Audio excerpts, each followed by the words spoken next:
ভাবি কিছু কবি? ভাইজান কইলো ভাই আবার কি কইছে?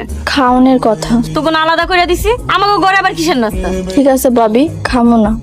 জানে দর খাইছো? তোমার না তখন খাইতে পেলাম। ওগুন আলাদা করে দিছো, আমাকে ঘরে আবার কিসের নাস্তা? আরে আলাদা করে দিছি তাতে সমস্যা কি? যখন খিদা লাগবে আমাকে ঘরে এসে খাইবো। হ, আমি তো তোমার বান্দি, সারাদিন কষ্ট করে রান্না বাইরে থুয়ে দিমু, তোমার ভাই আর ভাইর বউ এসে গিলবো। আমার তো রাজার ভান্ডার আছে, যে রাজার ভান্ডার খাইলে জীবনও কোনোদিন ফুরাইবো না। ঠিক কথাই কইছো, রাজার ভান্ডার। তুমি যা তোমার ঘরে বসো, আমি রাজার ভান্ডার থেকে খাবার তোমার ঘরে পৌঁছাই দিতেছি। এখন আর খাইতে ইচ্ছা করতেছে না। আর ইচ্ছা না করলেও তোমার খাইতে হবো। তুমি ঘরে যাবো, দুলাল বাজারে গে বাজার করে নিয়ে আসলে আলাদা রান্না করে খাইবো, তাতে তো কোনো অসুবিধা নাই। তুমি এত ঝামেলা করো কেন, ক্যাসাল করো কেন? আমি তো খারাপ মানুষ, তাই আমার মুখ দিয়ে ভালো কথা আসে না। তো তোমার ভাই যে বাজারে গেছে, টাকা কই পেয়েছে? টাকা কার কাছ থেকে ধার নিচ্ছে? কার কাছ থেকে ধার করছে না তুমি ধার দিছো?